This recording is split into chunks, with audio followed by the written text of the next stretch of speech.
You're listening to the 101st most popular podcast for listeners who know the mohawk never went out of fashion. All right, one listener. Welcome to all the right, it's fashionable, Swift right? Your Fashionable. weekly session of chat from the UK OCR and adventure running scene. Each week, pub landlord Alan and our favourite regular Ian discuss races, runners and anything else that comes to mind. So pull up a pew, pour yourself a drink and join us for the Swift Half. Greetings, Ian, my friend. Welcome to the Swift Half. How are you? I'm great, Alan. How are you? COVID, mate. Absolutely made up with it. Not everyone knows because last week I edited out my coughs, didn't I? So no one knew about this last week. So it started last week and it has. I think I was quite good on Sunday. I went quite good on Sunday with the live feed at Tough Mudder. Don't think I coughed much, but it proper got me this week, Ian. I feel absolutely shocking, but I'm here. I'm putting in the hours to bring our listeners content. As always, I'm a hero. Is it fine enough? Can you say yourself? Can you call yourself a hero? I believe so. I don't think you can call yourself a saint, but I think hero you can self-claim. Right, I'm a hero then. I wish. No, I'm just made up with. I think this flu got me the other week, and then it's just gone to. Well, I know it's gone to COVID because Paula's tested positive. So we only had one test. Paula used it. She's testing positive. I'm pretty certain I am as well. Can't remember that verse of the Bonnie Tyler song, I Need a Hero, someone to cough loudly into the night. So, you're making me cough now. You can't make me laugh today. This is not fair, this.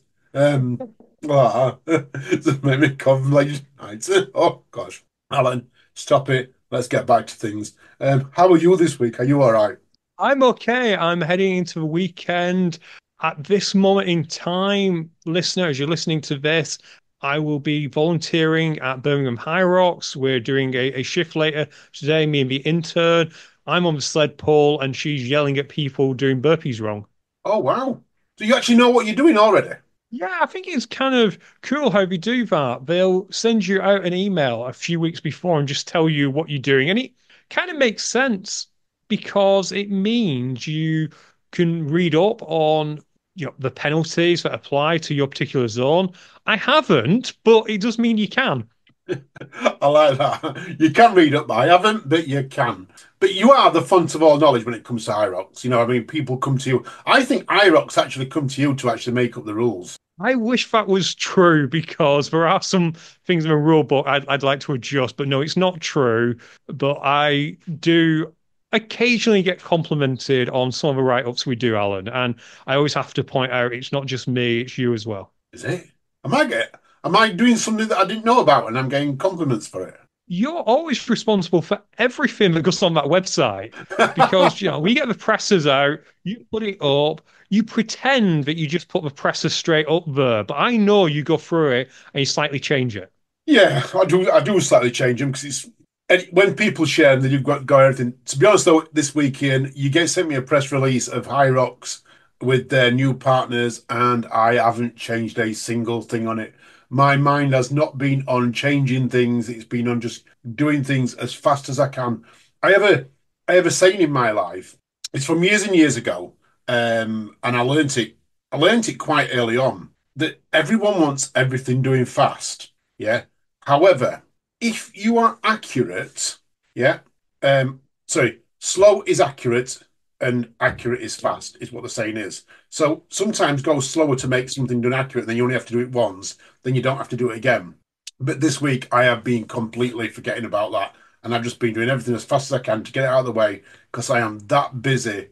We're trying to sort out so much here at UKOCR. It's our busy time. Hence, and here's an excuse, Monday's podcast that went out here, and I forgot all about recording one. So I had to steal one from somewhere. How bad's that? Where did you steal it from? UKHXR. Of course. I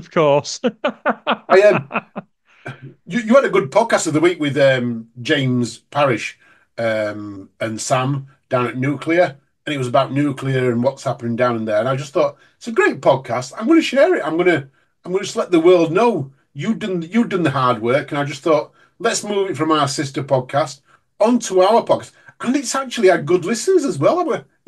So we don't just have the same people listening on both podcasts. We have a complete crossover. What's actually quite funny, Alan, is I looked to listen. As you know, I listen to UK OCR podcasts later in the week. I tend to use it as my long run or my easy workout listen.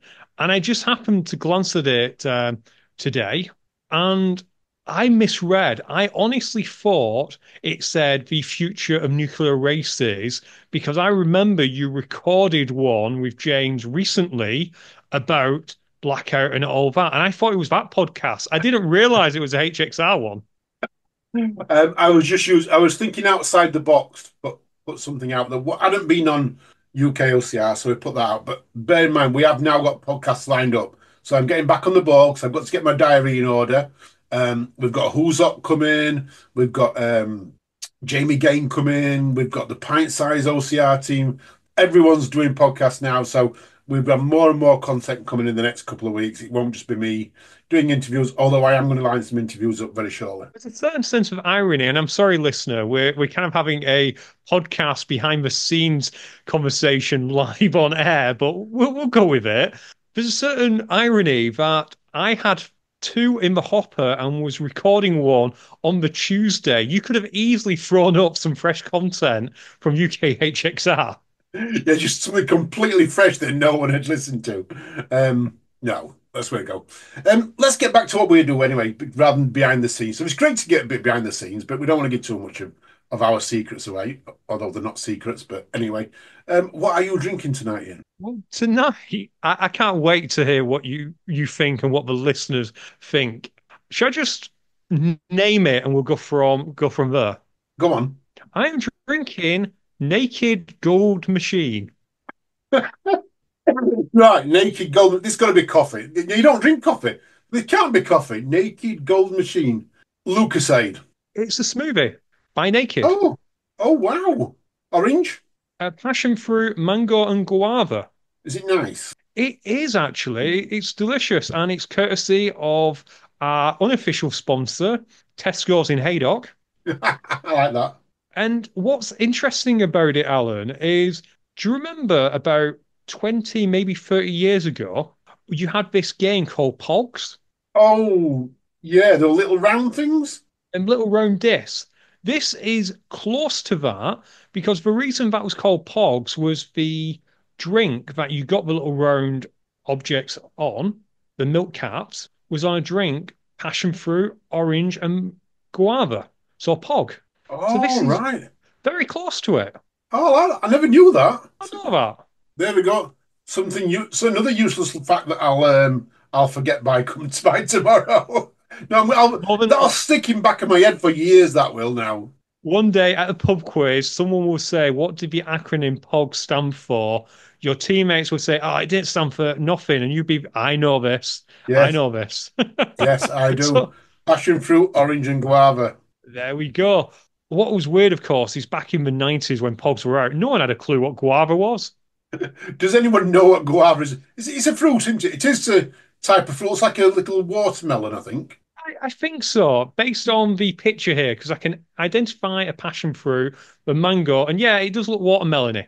Yeah, I'm sure I've seen one somewhere. I don't know, probably in Aldi or Lidl or somewhere like that. 'Cause they have loads of weird and wonderful fruit in there sometimes. You shouldn't talk about the staff like that. So I'm kidding, anyway, listener. I'm kidding, listener. If anyone gets offended by that. I was in Oh, dear. Lidl this week. I've got, everyone's got coffee machines, haven't you? Dolce Gusto and things like that. Well, when I wanted mine, I wanted a white one to go in my white kitchen, and there was only one brand that sold white at the time, and it was a Lavazza. Yeah. So anyone knows the coffee machines know there's one called Lavazza, Lavazza Mido Mio or something like they call it. It's a really nice coffee machine. It's really, really good. Makes really good quality coffees. However, the pods that you put in them are so expensive, Ian. I'm talking like 50 pence each. Now, might not a lot, but when you're buying them in like packs of 20, it's a tenner. Pack of 20 can last it for two people. It's like 1 week, isn't it? So anyway, I was in Lidl the other day and they have got a brand that's compatible. and I've never ever seen compatible Lavazza pods until the day. So I end up buying 120 for 22 quid. There we go. You should have done what our good friend Graham Wells taught me to do, which was buy a coffee machine with the circular pods for the intern, not for me, but you can get anywhere because they are absolutely the Nespresso pods are the Yeah, best way to go. And while we're complimenting him, can we just say if you've never been to an Aldi or a Lidl, make sure you go there. It's amazing what you can pick up there. that little aisle is the bee's knees. They did merino underwear, not underwear, merino undergarments once, which was like, like what do they call the tops? Long sleeve base layers. Base layers they did. I couldn't think of the name then. In there. I think it was like tenner or something like that. Yeah, I think I still have a pair of their shorts for the gym, which I bought like 5 or 6 years ago. They're hard wearing. They are super hard wearing. Super. So yeah, try them out, people. Absolutely, Alan. What about what you're drinking? Is it from Aldi or Lidl?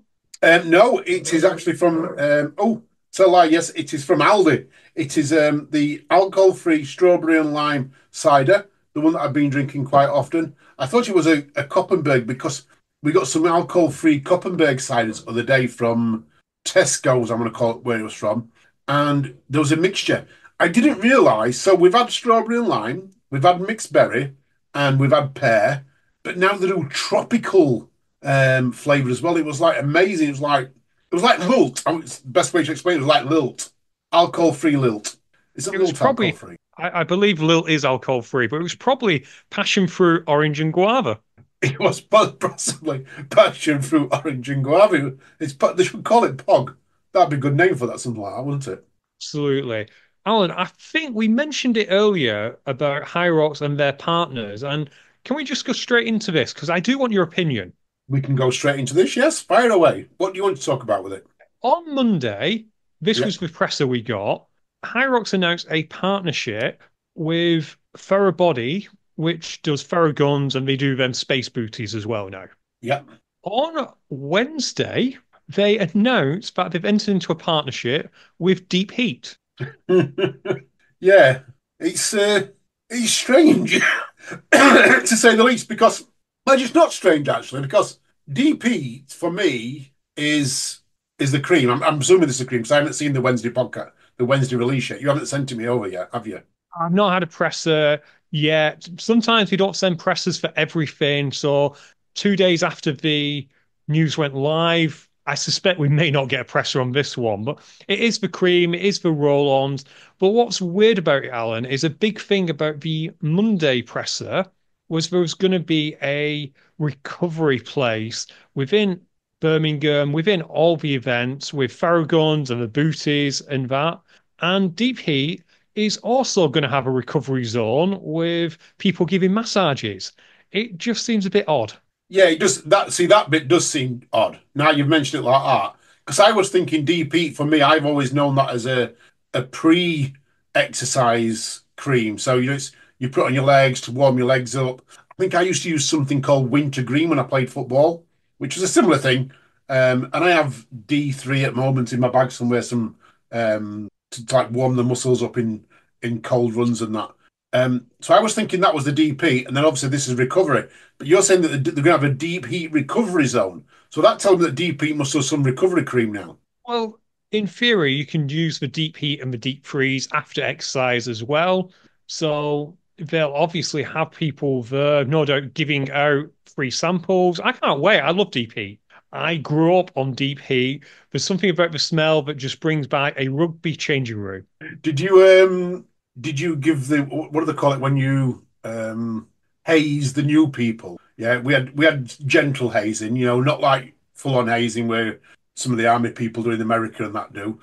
We had gentle hazing, so you get the deep heat and you just happen to rub it in the boxer shorts while they're in the shower getting showered and that. So when they come back out, they go down to the pub afterwards and they tend to be running around a little bit extra than they do on the football pitch. I can't say I've ever done that, but I can say that when you're playing rugby or American football, deep heat could occasionally remain on your hands as you're going in to make a tackle, and your hands may have gone up to the face of an opposing player. And yeah, that wouldn't. Yeah, I could actually imagine that happening in rugby, which is um, very similar. But we used to do it. So you used to do it to the opponents, or accidentally to the opponents. We used to do it on purpose to our teammates. Absolutely. I'm now curious whether people in High Rocks will do this. Like, can you imagine the Elite 15 running around trying to, I don't know, put deep heat onto the sleds so that as people get close to them, all we get is a whiff of deep heat and we can't see? No, that's actually a good point. That I know what you're saying there. However, but if you've got deep heat on your hands and you're doing rope pulls, if you're the first group in there, it's going to come off on the rope, isn't it? It's going to transfer from your hands to rope. So if everyone's using it, then will we end up getting to a point where at some point in the day, then ropes could become slippy? There's a potential. Them ropes are slippy enough to begin with, but what I'd imagine is the deep heat is going to be inside the recovery zone, so only athletes who have competed use it. Okay, all right. I was thinking maybe they're giving samples away pre-race, then you might get people doing it. I don't know. All I will say, listener, and this is aimed at the men, and it's kind of what Alan was insinuating earlier. If you've never used deep heat, I'm sure most of the listeners have, but if you've never used deep heat, go to the bathroom first. Yes, without a doubt. You really don't want it anywhere else but on your legs or on your arms or whatever. You don't want it anywhere near the nether regions, male or female. Absolutely. It does tend to burn. It does. But Alan, getting back to the topic at hand, what is your view on High Rocks? We love High Rocks. They do a lot of great things, but it does seem like they're perhaps not thinking through all the sponsors or the releases of all the sponsors, and they're doubling up on certain things. Like we joke, but I'm fairly sure there's 6 official High Rocks training apps floating around at the moment. I think that people want to be part of it, Ian. People want to be part of the High Rocks phenomenon. And if you're in a business, whatever business you're in, and someone's coming to you and offering you money, yeah, it's a tough call to turn it down, whatever that money is, and for whatever reason.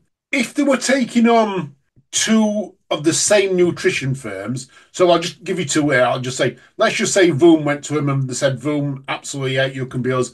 And then the next breath they turned around and said, we're going to go with Mountain Fuel. Yeah. Similar products, similar, exactly the same market. That's wrong. That's just money grabbing. This is slightly different, only slightly. Yeah. So, but this is probably the closest I'd want to see him get to like a conflict of interest. I think they have got to choose their partners wisely, and they probably are. I would imagine they're getting offers left, right, and centre. Ian, I remember early doors when was it just My Zone and what was the other people that were there with My Zone? You The had Milestone, you had Wolverstone. They've Wolverson. always had Puma, they've always had Red Bull, and the nutrition company would tend to rotate round. Recently, it's been My Protein, and it does look like My Protein's become entrenched with them now. Yeah, yeah. So it was when I first went to mine, it was Wolverson and MyZone were the two, and they've been pushed to the wayside. Wherever they've gone, they've moved on. I think they've got to choose them wisely. I think they've got to stay with them. They stay with Puma, they stay with Red Bull, and in the same sentence, as this is growing, them firms need to stay with High Rocks too. They want to turn. If High Rocks can, if let's just say, I don't know how much has been paid, but let's say Puma are paying them £100,000 a year to be their official sponsor. Yeah. And that's a ball. I don't know what it is, a ballpark figure, whatever. If Aerox are becoming that big and Adidas are wanting to come in and offer them 200,000, yeah, Puma have then got to turn around and say, look, yeah, we want you to be with you. Maybe we can't afford 200,000, but we can go to 175. You know what I mean? And then Hyrox have got to say, all right, for say 25,000, we want to stay with you, we want to give you loyalty. And they should be staying with the brands. It's got the bit backwards and forwards in that loyalty element. Oh, absolutely. And we do it on a much minor scale, don't we, when it comes to our brand partners? We do Yeah, get a lot of offers. Sometimes some of our offers haven't worked out. Like we have an multiple ice baths, and the last one we had is now producing saunas. So maybe we don't touch ice baths again. We seem to have bad luck with them, which is ironic because you use an ice bath, but yeah, it it is is what it is. But we do try our best to stay loyal to the brands that stay loyal to us. Which reminds me, dear listener, if you want some caffeine bullets, then use code UKOCR at checkout to get 20% off. Yeah. Or if you're running Escape from Meriden this next week, 2 weeks' time, 3 weeks' time, come and see me. I've got loads. I've got loads of caffeine bullets to give away, Ian. Perfect. Make sure you do that, and I'll try and get what's left and distribute them at High Rocks in the future. Well, outside High Rocks, we're not an official partner, so find us in the pub. Find us in the pub.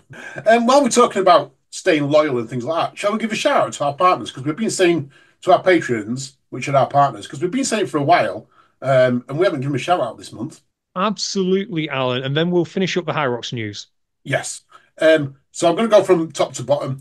Chris Ward, Chris Lamb, Sam Gascoigne, Wesley Smart, Wayne King, Dawn Jolly, Sarah Solly, Nikki Firefly, Daryl White, Chris Shipley, Darren Martin, Susan Jarman, John Redman, Dassos Ganella, Katie Price, Dawn Pickles, Emily Young, Louis Stevens, Kerry Spalding, Craig Redmond, B Wood, Encarno Casales Arande, James Burton, Laura Haywood, Tim Crangrell, Steve Mesham, John Poole, Miles Lacey, Michael Nolan, Kevin Dent, Wendy Brothers, Brian Keys, Ben Griffin, Daniel Weston, Charlotte Malone, Gordon Cameron, Richard Willis, Paul Ellis, Martin Gemmell, Matthew Kirk, Michelle Carney, and last but not least, Will Chung. Thank you to each and every one of you. Thank you to everyone because you help us do this.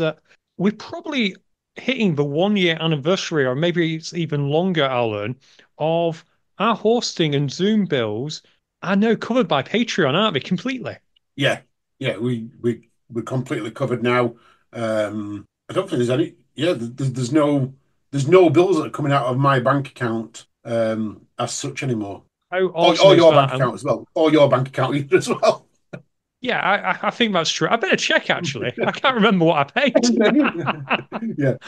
But we do pay to go to all the events out of our own money, so we'll get that bit right. None of this money goes to running me and you. It goes to running UKHXR and No, UKCR. absolutely. And that's part of why I'm volunteering on Friday at High Rocks. And also because I enjoy it. I enjoy judging. I'd probably do it without a free ticket, but it's a nice bonus, isn't it, Alan? Without a doubt. Without a doubt. And speaking of High Rocks, they are reporting they're going to have 16,000 athletes over 3 days this weekend. Can you remember when Tough Mudder got this many? That's masses, that, isn't it? That's a massive amount. 16,000 athletes. And so this is Friday night, Saturday night, and Sunday? Friday, Saturday, and Sunday. It is, I believe, 8 to 8-ish on Friday and Saturday, and then 8 to 6-ish on Sunday. So full days. The amount of money that IROX has taken into the towns doing this, 16,000 people coming in. I mean, that's just athletes.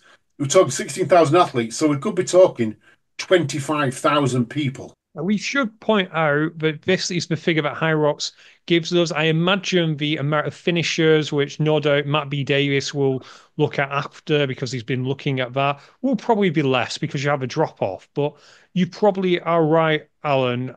The total amount of people there will be somewhere between 16,000 and 20,000 when you account for spectators who aren't running themselves, when you can't count for volunteers who aren't running themselves, and all the staff and vendors. That's a massive amount. And no mud in sight. And absolutely no mud in sight. It's not like Deadly Dozen. It's not like Deadly Dozen. It's amazing. It is amazing that they've grown that big. It is fascinating to go back and watch our old video. I know it used to be the most popular High Rocks video on YouTube, and then everyone else found out about High Rocks. But if you go through the archives and watch the video, which Alan put together based on some recordings of me, Mike Nolan, Jen, and Claire back in the day, the first London event. Well, firstly, it's incredibly basic because we're not half the editors back then that Alan is now. Secondly, look how dead it is. Yeah, it's crazy, isn't it? I remember going to my first one in Manchester and filming there, and we could get from one side of the hall to the other. You could get right up next to the action. There was no having to push your way through a little bit, and try and find a gap to get through. There was lots of room for spectators, and now you can't. You're struggling so much. If we don't get access to the rock zone area, it is so hard for us to get around and film because you just can't get next to the action. No, if I was coming in now as someone who's trying to produce content, I would hate it. But because we now know the little tricks, we know what to do, we know where to go, we're good at it. But if I was trying to learn it now, I just don't know how I'd do it because we made all our mistakes when there was 500 people. Yeah, and Will could somehow manage to get onto the carpet of the sledges and walk around with everyone, and no one had said boo to a goose. Now he's going to rock up, and there's going to be no chance, Will, of going down there with your camera. Oh God, no, he'd get beat up. But Cool. talking about mass participation, we mentioned this on the podcast last week. I want to say we were talking about Big's Backyard, which I want to say is the most international mass participation race out there. Yeah, it is, isn't it? 63 countries taking part. 63 countries simultaneously. Well done to the Belgians. They just keep going, don't they? Can you believe that they've got three athletes all done over 100 yards? I mean, that is absolutely phenomenal. Over 400 miles to translate that. Yeah, that's absolutely crazy. And a big shout out to, I want to say Sarah Perry from the UK, who took the UK title. 59 yards, 59 laps, 245 miles. She'd only ever done 18 laps before, I think it was. So her previous record was 18 laps, and she's gone out and done 59 laps. When I saw this, I was like, this is absolutely amazing. And she could have gone further. See, this is the downside to this. Even though it's in a country, you've got to have someone else running with you. Yeah, or you've got to stop. You've got the next lap and you stop. She could have gone further. It'd have been really interesting to see how far she could go. Just checking, has she already ghosted us when we reached out for an interview? Yeah, she's an innovate athlete. She's far above our stature of wanting to speak to anyone other than she might speak to Bad Boy Running, but that might be about it. I think in the podcasting network in the UK, anyone else is not going to be in a chance. No, that makes sense. But well done to Sarah Perry and all the athletes. It is an incredible achievement. Am I right in thinking that all the winners get a ticket then to Bigs next year? I thought that was the whole idea of this. I do believe that. Yes, I'm not 100% certain, but that is my understanding as well. That everyone who won in their own country goes to Big's backyard next year. I know it's not grown as big as High Rocks. It's been going as long as High Rocks, as in it's been going a lot longer than High Rocks has. But isn't it interesting that something Laz did, I'm not going to say for a joke, but just a crazy little idea he had. Like if you get someone running 4.1666 miles every hour on the hour, that after 24 hours they've done 100 miles. It's just a crazy idea of his. It's become a cultural phenomenon in the ultra running world. It is, and there's different events coming up with different things now, and I think the it's going to get bigger. We talked about this. I remember like 2 or 3 years ago when we first started talking about it. The Farmyard Jam does their element of it, their idea of it, and I think it's going to get bigger. I think it's a slow burner. It's gradually gaining momentum. We talk about a lot of things when we talk in private, and we talk about you can go out and you can buy your followers, or you can have natural growth. And we've always gone with natural growth rather than trying to buy followers. That's exactly what this is doing. It's building its foundations. It's going the natural growth way.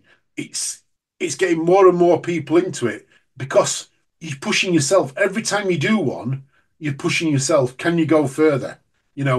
Russell Walsh made a comment at the weekend about the farmyard and how much it took out of him running 24 hours. That next year he's not sure if he's going to do it because it's going to be up to 48 hours, and he knows he wants to go the full 48. But he knows how much it's going to take out of him. So is he going to go and do it? I don't know. He hasn't said yet. But it's a big thing like that. But what you can do on these is they're not as expensive as going to an ultra. So if you go to an 100-mile ultra, let's just say it's a loop, an 100-mile loop. You got 10 checkpoints, roughly.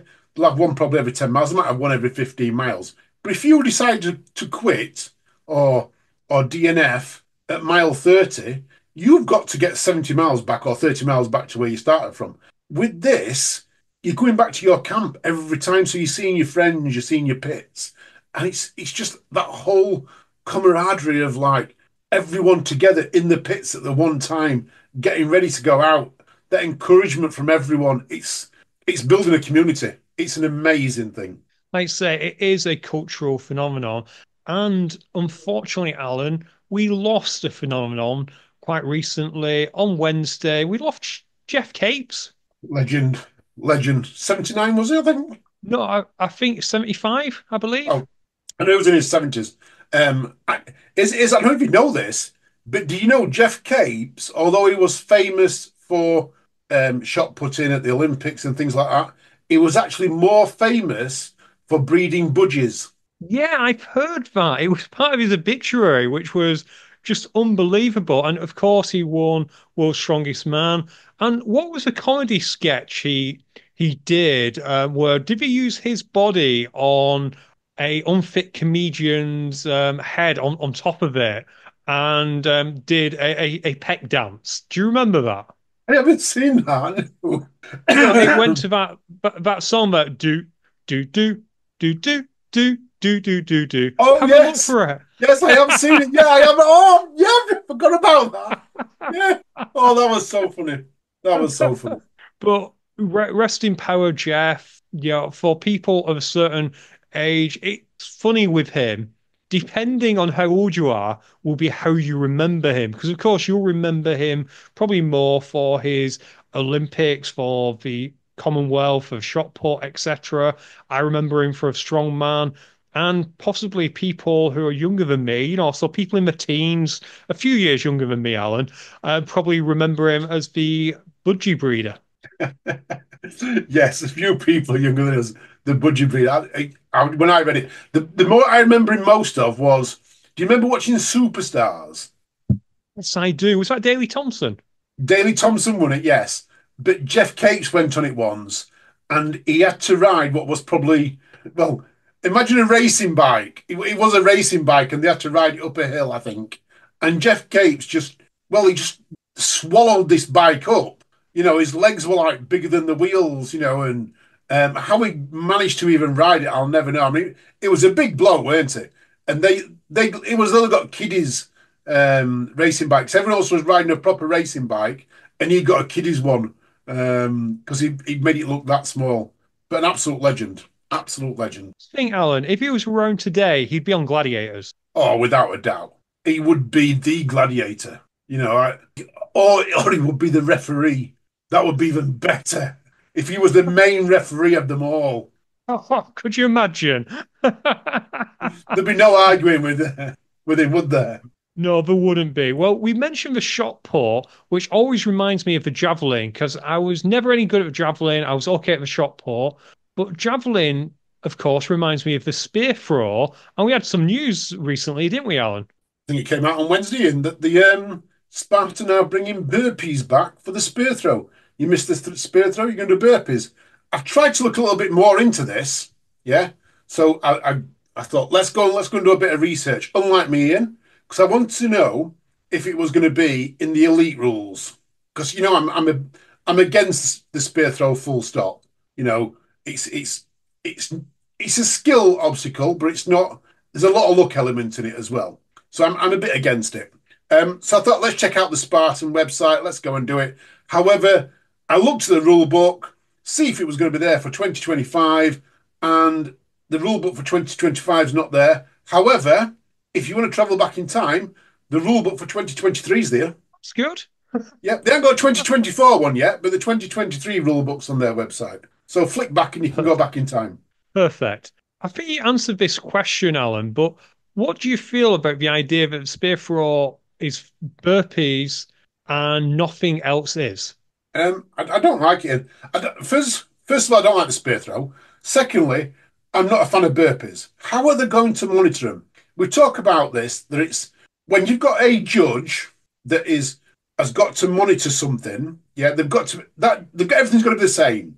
You know, a burpee has got to be a burpee. They've got to tell exactly what it is. If you don't do exactly what it is, you get knocked off. Some judges don't see it like that. Some judges might say, "Oh, well, it's borderline." You know, they haven't got VAR. Yeah, we're not going to go back and watch videos again. We're not going to go back in time. If burpees are fine for age group and non-competitive runners, not even age group, no, not even age group, non-competitive runners, do your burpees. Age group, elite runners, they've got to have an alternative. It's got to be, even if it's a run, just give them a run if you're going to have a spear throw. But you can't have burpees because it's just not fair. It's too, I can't think of the word I'm trying to think of. It's too controversial when people say, I remember Jack Carpenter doing it. Oh, you're right, Jack, by the way. I remember Jack Carpenter doing it, and I saw him do nearly 40 burpees. And he actually did 40 good burpees, but the person who was judging him counted 10 of them as wrong. Now, they were good burpees to me. Better than the guy outside of him doing them anyway. Rant over. Yeah. Yeah, the word you're looking for there was subjective. Subjective, that's the word. And I do kind of agree. And I'll be honest, I wouldn't mind burpees for a longer obstacle because Spartan always seemed to struggle with making a run long enough for something like a rig. I wouldn't actually mind burpees to some degree for something like a rig because burpees take a while to do and they exhaust you, and a rig takes a while to do. With a spear throw, you're talking literally 10 seconds worth of effort. And if you miss it, it's a minute and a half. And for something like a sprint, that can be the difference between like second place and 12th place. Exactly. You're spot on, Ian, it can. And we saw this in the Tough Mudder race at the weekend when at the finish line we thought James Burton had beaten Dassos. However, on just the tip, James had fallen off and Dassos completed it. So we had a 1 minute 30 penalty for James. Moved him into fourth, put Dassos up to third. You know, well, 1 minute 30 right? It seemed to be because it was a tough obstacle. Nearly all the front runners came off that. There was only Dassos I know that completed it. And I think it's a fair penalty for just the tip because it takes forever. It Mm. does. I know some great athletes will get through it, but you've got to play to almost the average, don't you? Yeah, yeah, yeah. It was the right decision throughout the race. But burpees in they're not right. They just don't sit right with me. They don't sit right. Maybe it's because I'm rubbish at them as well. Maybe because I'm rubbish at them, but they don't sit with me. I'd be minded to agree on both parts. You mentioned Tough Mudder. I know that we're going to get a who's hot about it, so I don't think it's fair to steal too much about it. But let's talk about, firstly, how did the stream go from your point of view? Um, we had some challenges, some technical challenges. Anyone who's been and watched it. We had a lot of watchers, by the way. I had a quick look before we came on, and we've had quite a few people go watch it. Wasn't the greatest from the camera people, not because of them, purely because we had rain virtually throughout. So Will's camera was getting constantly caught in the rain, and screens on it. Then we also had some technical difficulties. Kelly's wouldn't connect to the internet in the area. Big thanks to Gaz for jumping on and helping us and giving me. I would say a big thank you to him because he was actually at an obstacle as well, and he was giving me updates because he could hear the radio going of where people were. So behind the scenes, I had Gaz messaging me constantly, telling me where the athletes were, what obstacles they were on. So big thanks to Gaz for that. I thought it went well. Me and Chris enjoyed it, and that it was great when we got back into the village because we got Wi-Fi and the cameras came. Everything just came back on when we was back in the village. It was when we was out on course. We really, really struggled out there. So yeah, massive struggles. It's one of those difficulties, and big thank you to Will Chung, to Kelly Spalding, and to Gaz for helping out. And it is unfortunate, and we saw this in America as well, didn't we? When Matt used to do Savage Race, in that sometimes the camera and the not the Wi-Fi, but the 4 and 5G just lets you down because it could be perfect on the Friday, and it looked okay when Will was having a walk around on Friday, didn't it? It looked Yeah. relatively okay. But once you have people on site and once everything's going on, it can just drop off. So thank you to everyone who watched, and eventually we'll find a solution. If there's anyone out there who works in technology and things like that, reach out to me. Tell me what there is because I want to put a bit of a both myself and British Obstacle Sports. I want to put a little bit of a team together so we can get more media out to you guys. And if we've got to invest a little bit of money in getting some better equipment, we might even do that. So if anyone's got a solution on how we can get better Wi-Fi in some of the remote areas, yeah, purely for our team. And when I say our team, not UK OCR, I mean the OCR team in general, whether that be us, Mud and Glory, Obstacle Mud Runner Magazine, anyone who wants to film, hit me up and let me know what's out there. No, absolutely, and Talking Dirty as well, a Talking Dirty, throwback yeah, sorry. name. In speaking of dirty, though, how muddy was that Tough Mudder Northwest course? Oh my God, that has got to be one of the muddiest even. It was muddy before they even started. Will sent me a picture of Friday night of the registration tents, and in the front where everyone was going to be queuing, it was over ankle deep in water at that point, and no one had even walked over it. I saw pictures of Sunday afternoon that someone sent to me, and the event village was just brown. Um, Gosh, I'd hate to think how much it's going to cost them to make that even anywhere near half decent for to walk on I've again. n- I have no idea. I will say, though, small mercies. From what I understand, Surat was the nicest it's ever been because you had a lot of water, so you didn't get caught in the sludge. True, true. Um, yeah, I heard the Surat though. Russell Walsh had a bit of a nightmare getting out of that because if you went in one tube, there was a rope to help you out, and if you went in the other tube, there was no rope to help you out. And unlucky for Russell, he went in the other tube. There was no rope, and he got caught a little bit in the mud. But the water was freezing. Anyone who watched the live clip, they will have seen Dan Titcombe jump into the water, and it took his breath away. We're talking about an experienced OCR athlete, and the water took his breath away. That the water marshal had to stop him for 5 seconds to make sure he was okay. That's how much it took his breath away. It was freezing. Absolutely. Well done to Tough Mudder for putting on a great event. I will bring up some kind of discourse that we have seen in the Facebook group, and that's because it's a one-day event. Tough Mudder, with the exception of Arctic Enema and Loch Ness, and arguably EST, didn't really bring the big obstacles, did it? No, no. I've heard this as well. I think a couple of comments I'd read that were like, "Oh, it looks like it's the end of the season, so they're just making do with what was around." No, there wasn't making do with it. They made a decision. It was a little bit more Spartanified than Tough Mudder. If you want to say around and say um, the A-frame was the Spartan A-frame, instead of Mudderhorn. However, does that make a difference? No, it was a great event. It was a great event. It was one of the biggest one they've had all year. And it was just an amazing one-day event with great obstacles. I think we have been spoiled over the years with some of the razzmatazz that Tough Mudder brings. And it is unfortunate because, in a way, they kind of did an Amazon of, I won't say they drove all the other OCRs out of business. That wasn't the case, and they were first anyway. But they did invest a lot of money early doors, which they probably never recuperated. Well, we didn't because we went bankrupt Yeah. to make such an amazing event village and massive obstacles, and they have dialed it back. But it's kind of almost a vicious cycle, isn't it? Because if you don't support Tough Mudder, and by that I mean putting your hand in your pocket and buying a ticket, then they won't have the money to invest in the obstacles, and it just goes downhill.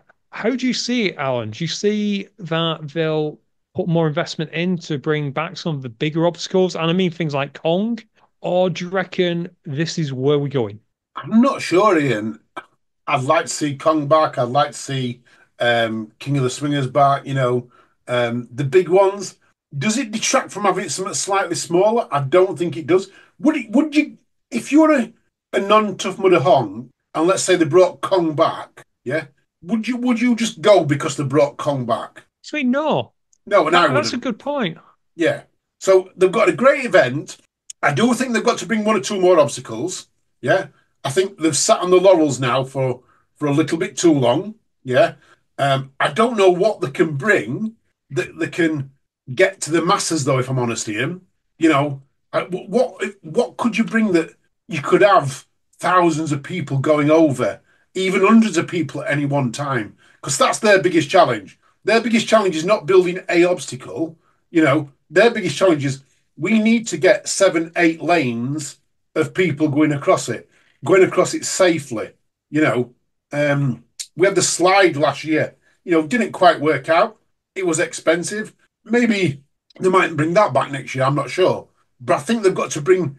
I think they've got to bring two obstacles back, and not back. They've got to bring two new obstacles to the Tough Mudder Arena, and we've seen some great ideas coming out of the obstacle competition that they usually have every year. Let's see them into fruition.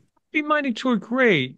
And they don't necessarily have to be show-stopping obstacles for the masses. And we should be clear on that. We love the Tough Mudder Honks, mainly because a lot of our listeners have Tough Mudder Honks, so we have to be careful here.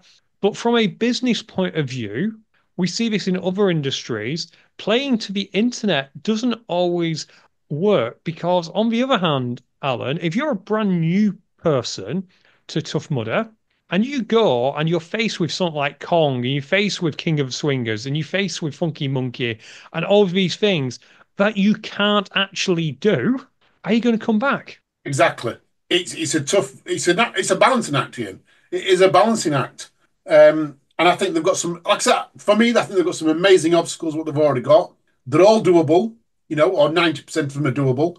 There's one or two that are quite hard, Funky Monkey, which we know about, just the tip. Most of those are doable, if not on your own with a team. I just think they've just got, I don't know what they've got to bring back. I can't give that answer. I would love to see them bring something along. Total Warrior do the jump, like the infinity jump. It's an easy build obstacle. They can easily get 10 people going over that. Maybe some of the water obstacles, they've got to dig for it as well. But I don't know. Or even mix it up. Mix it up, put two obstacles in one. Have a infinity jump before they go through Block Ness. That could work. I know back in the day they combined hydrophobia with Devil's Beard, which was not a good idea. Water and nets definitely do not work. But what I would say to Tough Mudder is if you are not going to build the big obstacles, put more smaller ones in. It was a shame that you only had 22 obstacles and two of them weren't really obstacles. You stuck at flags saying you need to wheelbarrow here and you need to piggyback carry here. If you're going to do that, throw some other stuff in, even if it's additional hay bales. Just throw some hay bales in and just make it so that the obstacle count is higher. Bail bonds is a great obstacle.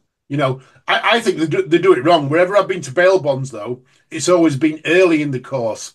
They need to put it late in the course because late in the course breaks people. Yeah, but Alan, you've got a weird obsession with hay bales. We all remember Dash of a Titan. You can't beat a good hay bale. Yeah, but 10 in a row was extreme. Was it? I thought it was 14 at one. I thought 14 was the maximum we did.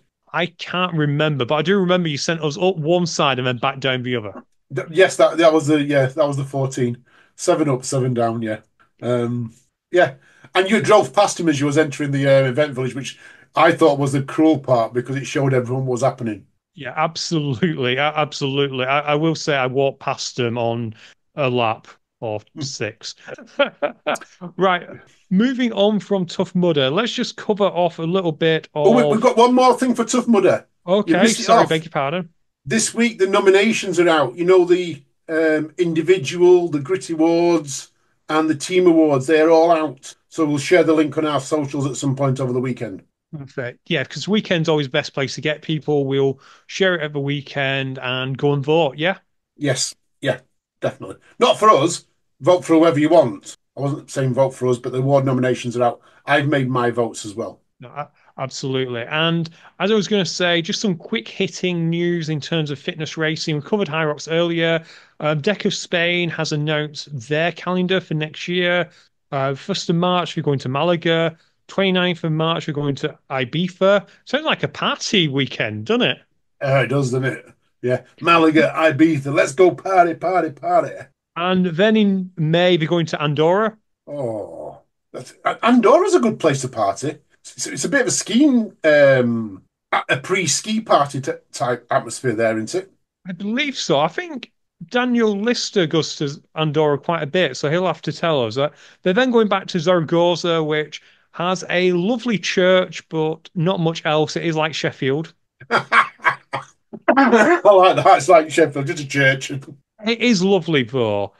You've then got Madrid in July and then Barcelona, and we expect Tenerife will be announced in November, but it's not on the list yet because we've not yet had Tenerife. So they'll do the event there and then decide whether or not to come back. In addition, Alan, AFEX, as we know, is part of FitFest, which also has the British Obstacle Sports 100-meter challenge, yes? Yes. And what you can do at AFEX at FitFest is a solo event. Oh, wow. So they've announced the workout. So the individual, you've got a strength, which is as many reps as you can for 60 seconds, doing shoulder to overhead as much as you can using the designated weight, which for pro is 70 kilograms for male, 40 kilograms for female. For regular open athletes, it's 40 kg for male and 25 kg female, which just sounds quite hard to be fair. Then you've got a reverse lunge, 10 rep max, whatever you want to do. You've then got a deadlift, 1 rep max. After that, you'll go on to your endurance, which is 500-meter run, 500-meter skier, 500-meter run, 1,000-meter row, 500-meter run, and then 2,000-meter bike erg as fast as you can. Wow. And then there is a Metcon, which is like a workout of the day. And I'm not going to read that out. It's brutal, if I'm honest, Alan. I've seen it. It's got lots of burpees on. You won't get me doing that. No, You've got to do over 45 burpees now. No. And you don't even get to throw a spear to do them burpees. Exactly. Exactly. Looking at the notes, Alan, Tartan Warrior. Yes. Got a voicemail from our friend Gavin. Shall I play it for you? Oh, go on then. Hey Alan and Ian, it's Gavin here from Tartan Warrior. I just wanted to drop you a wee message to say that Tartan Warrior tickets are now live. So on the 29th and 30th of March, we have our award-winning, family-friendly obstacle course event on again.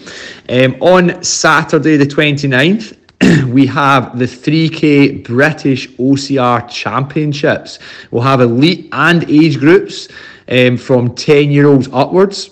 We're also going to have a competitive 100-meter event.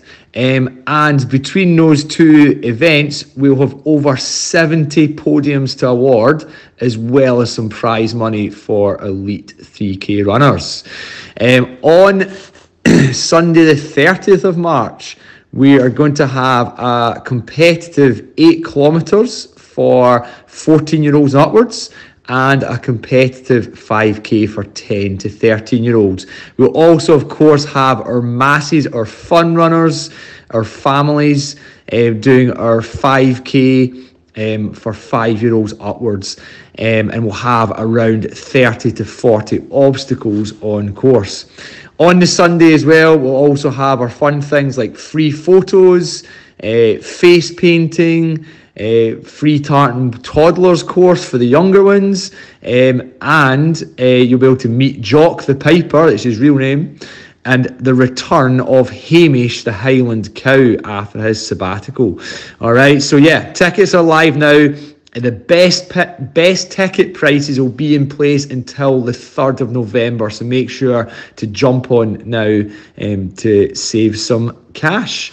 All right, cheers guys, speak soon, bye-bye. Hamish the Highland Cow's coming back? Yeah, I can't believe it. Oh, yeah, I want to go now just because he's going to be there. Absolutely, Alan. Absolutely. And speaking of meeting old friends, Yep. after Tough Mudder Northwest this past weekend, I sadly didn't make it to Tough Mudder Northwest. I say sadly, but we know that I have a level of mud, and that was way over my level of mud. So I'm thankful I was in Blackpool that day. It is what it is, and apologies if anyone was expecting me there, but yeah, I don't do that much mud anymore. However, on the Sunday, I went to Altrincham and met up with Will Chung, Yep. Mike Mussard, Cool. Like mine. and Charlie Parvin. Oh, Charlie's back. Charlie's back. She did a 5K Tough Mudder. She finally became a Dalmatian, so she's now done 101 events.